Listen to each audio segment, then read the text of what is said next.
Shalom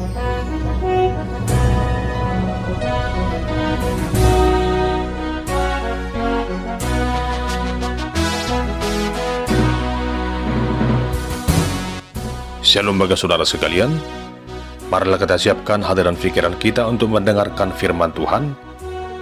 Kita berdoa. Kasih karunia dan damai sejahtera dari Allah Bapa kita dan dari anaknya Tuhan Yesus Kristus menyertaimu. Amin.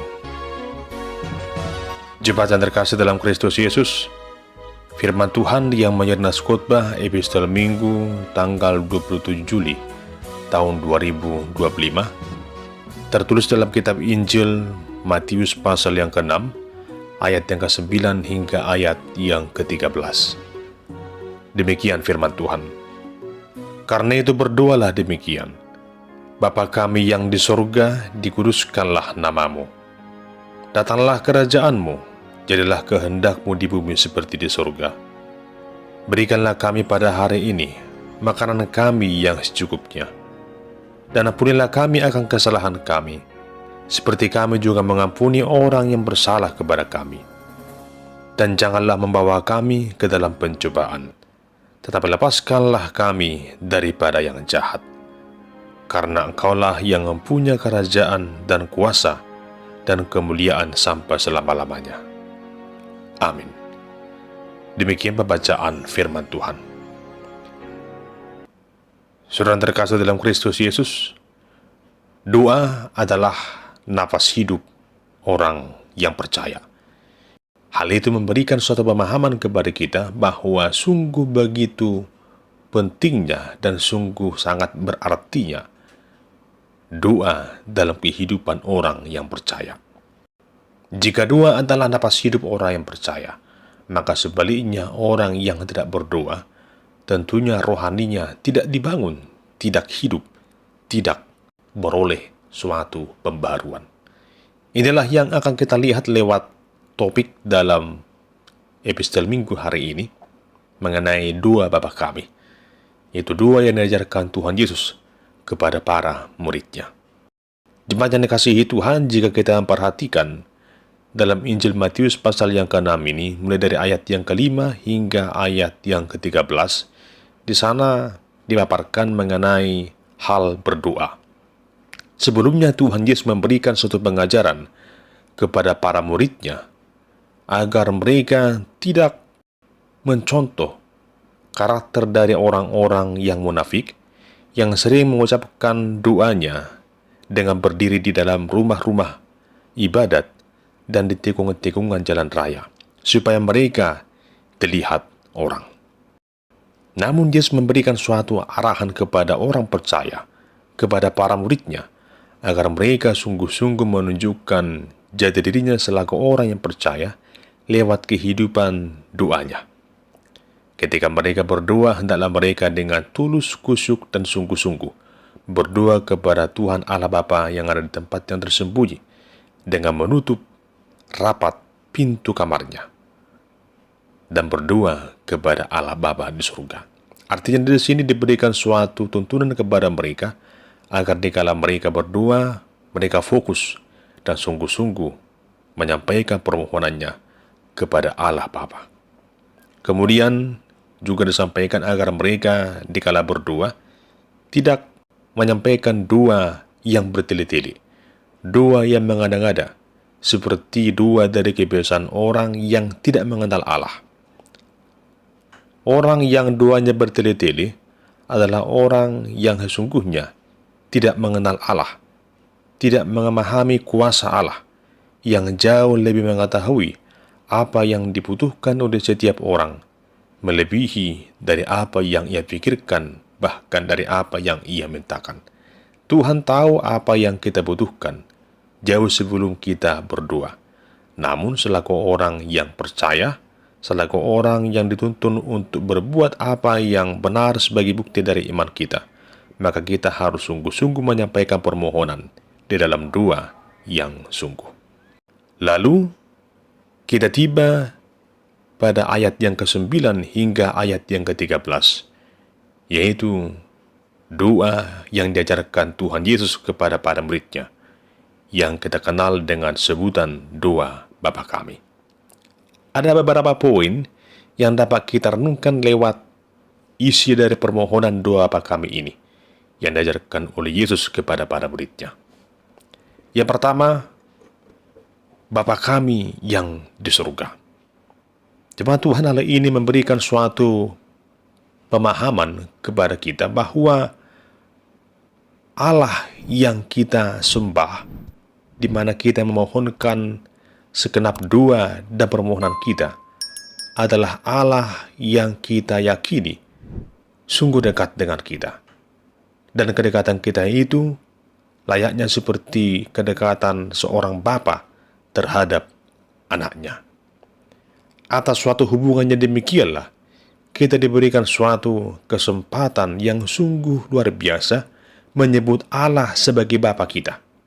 Bapa yang di surga, yang berkuasa bertahta di surga, dan atas segala yang Ia jadikan di alam semesta ini.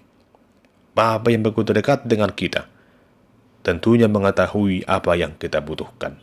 Oleh karena itu, dikala kita berdoa, mari sebut Allah sebagai Bapa yang kita kenal, yang sungguh kita kasihi, yang sungguh kita percayai lewat diri Tuhan Yesus.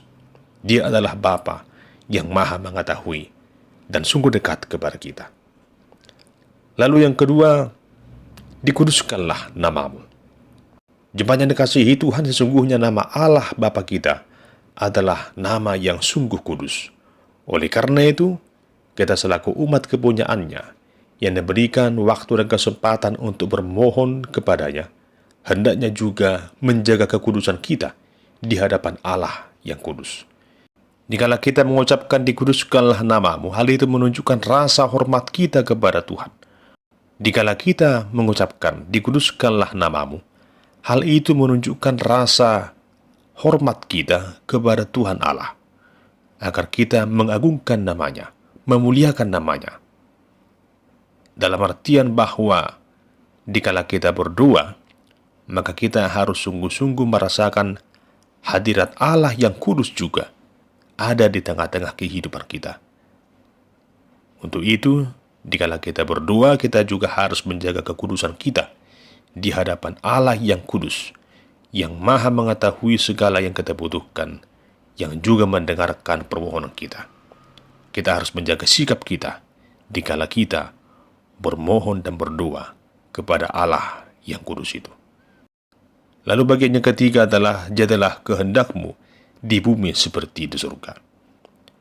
Jemaat Tuhan, permohonan ini mengajarkan kita untuk berserah atas segala kehendak Tuhan yang terbaik dalam kehidupan kita. Kehendak Allah tentunya adalah kehendak yang terbaik. Kehendak manusia belum tentu sesuatu yang terbaik. Namun kehendak Allah pasti merupakan suatu kehendak yang terbaik. Inilah yang kita mohonkan agar kehendak Allah dinyatakan di tengah-tengah dunia ini, di bumi ini, seperti di surga.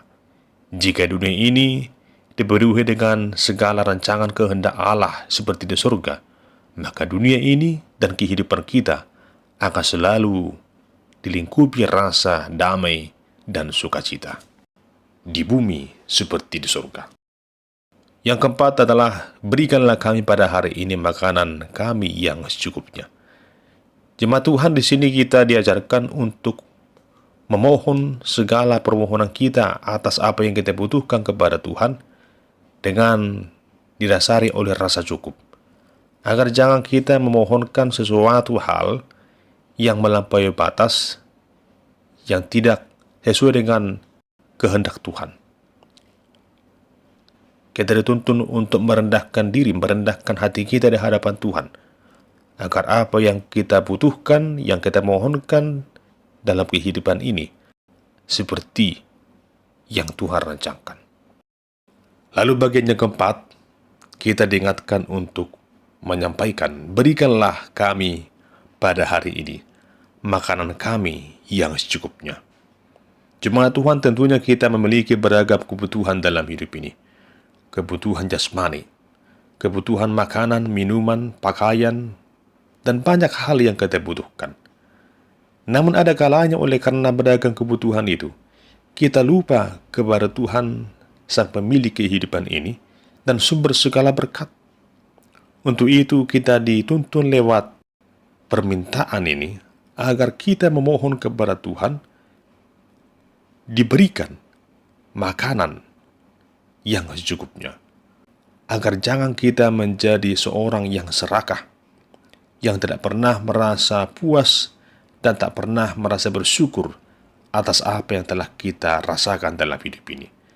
Namun makanan yang secukupnya adalah permohonan dari seorang yang sungguh-sungguh merendahkan hatinya di hadapan Tuhan, yang sungguh yakin bahwa Tuhan memberikan segala kecukupan dalam kehidupan kita. Kita tidak akan berkekurangan karena Tuhan sumber segala berkat mencukupkan kita dengan makanan, dengan segala kebutuhan yang secukupnya seperti yang Ia rancangkan dalam hidup kita. Dalam bagian yang kelima, kita dituntun untuk memohon pengampunan dosa. Dan ampunilah kami akan kesalahan kami, seperti kami juga mengampuni orang yang bersalah kepada kami. Jemaat Tuhan, di sini Tuhan Yesus mengajarkan kita perihal mengampuni. Tentunya kita semua punya kesalahan, punya dosa. Banyak kealpaan kita dalam hidup ini, baik kepada Tuhan, demikian juga terhadap sesama kita manusia. Oleh karena itu, di sini kita diberikan suatu pemahaman bahwa jika kita mengampuni kesalahan orang lain, maka Bapa di surga akan mengampuni kesalahan kita juga. Dan sebaliknya, jika kita tidak mengampuni kesalahan orang lain, maka Tuhan Allah juga tidak akan mengampuni kesalahan kita. Di sini kita diajarkan untuk mau menerima orang lain, bahkan memaafkan kekurangan mereka. Sikap dendam dan iri hati dan kebencian bukanlah sikap yang harus dimiliki oleh orang percaya. Namun semua itu harus dihindari lewat sikap hidup yang mau saling mengampuni, yang mau saling memaafkan. Karena dengan demikian, segala kesalahan kita juga akan Tuhan ampuni. Dalam bagian yang ke-6, kita diingatkan akan segala masalah yang dapat sewaktu-waktu terjadi dalam kehidupan kita. Dikatakan, dan janganlah membawa kami ke dalam pencobaan. Jemaat Tuhan, tentunya pencobaan tidak pernah berasal dari Tuhan. Tuhan tidak menghendaki kita dalam situasi kehidupan yang tidak aman, tentram, dan nyaman. Tuhan mau hidup kita terberkati. Tuhan mau kita jauh dari beragam permasalahan. Namun dunia ini dan segala kuat kuasa dari si jahat selalu berupaya untuk menjauhkan kita dari kuasa Tuhan. Sehingga iblis sering mencobai kita dengan beragam permasalahan. Untuk itu, kita harus meyakini bahwa di tengah segala situasi sulit yang sewaktu-waktu terjadi dalam kehidupan ini, hanya Tuhanlah yang sanggup melepaskan kita dari beragam permasalahan. Tuhan akan memberikan kekuatan bagi kita dan menuntun kita agar jangan sampai pencobaan-pencobaan yang ada dalam kehidupan kita membuat kita jatuh dalam dosa. Permohonan agar Tuhan melindungi, itulah yang kita simak dari bagian yang ke-6 ini. Keyakinan dan permohonan bahwa Tuhan akan melindungi setiap orang yang percaya, itulah keyakinan kita bersama. Lalu dalam bagian yang ke-7, dikatakan, tetapi lepaskanlah kami daripada yang jahat. Jemaat Tuhan, segala hal yang jahat tentu berasal dari si jahat, berasal dari si iblis. Tetapi di atas semuanya kita harus mengakui bahwa Tuhan berkuasa atas segala hal, bahkan terhadap iblis sekalipun. Oleh karena itu, hanya Tuhanlah yang sanggup melepaskan kita dari segala yang jahat itu, dari segala pergumulan itu, dari segala dosa dan maut, yang berkuasa hendak menjauhkan kita dari kasih dan anugerah Tuhan. Inilah permohonan kita kepada Tuhan, agar Tuhan yang berkuasa itu, Tuhan yang Maha Agung itu, melepaskan kita dari segala yang jahat. Selanjutnya di bagian terakhir, ini merupakan bagian doksologi yang sering kita nyanyikan dalam ibadah minggu. Karena Engkaulah yang mempunyai kerajaan dan kuasa dan kemuliaan sampai selama-lamanya. Jemaat yang dikasihi Tuhan, di bagian yang terakhir ini, kembali kita dituntun untuk memuliakan nama Tuhan. Mengakui bahwa Dialah yang mempunyai kerajaan dan kuasa dan kemuliaan sampai selama-lamanya. Artinya, kerajaan dan kuasa serta kemuliaannya tak pernah berkesudahan. Namun hal itu berlaku sepanjang waktu dan sampai selama-lamanya. Inilah yang kita lihat dalam bagian yang terakhir ini, suatu ungkapan syukur, doksologi, pujian, hormat atas kuasa Allah yang tak terbatas itu. Dialah yang mempunyai kerajaan, Dialah yang berkuasa atas segalanya, Dialah yang mempunyai kemuliaan yang tak pernah berkesudahan. Kepadanya lah kita memohon segala yang kita butuhkan dalam hidup ini. Dan kepadanya lah kita menaruh harap dan percaya bahwa Dia akan memberikan segala yang kita butuhkan. Lalu saudara dikasihi Tuhan, dari semua permohonan itu, doa ini diakhiri dengan kata amin. Adapun maksud dari kata amin adalah, ya, sesungguhnya permintaanmu didengarkan. Di sini kita dituntun agar menjadi pribadi yang sungguh-sungguh yakin bahwa permintaan yang kita sampaikan kepada Tuhan, pasti Tuhan dengarkan, dan pasti akan Tuhan berikan seperti yang Ia kehendaki bagi kita. Apa yang menurut Tuhan itu baik bagi kita, pasti akan Dia berikan indah dan tepat pada waktunya. Dikala kita melipat tangan kita, di sana sesungguhnya terkandung suatu keyakinan dan pengharapan bahwa Dia yang mendengarkan doa kita, Dia jugalah yang akan memberikan apa yang kita mohonkan seturut dengan kehendak-Nya.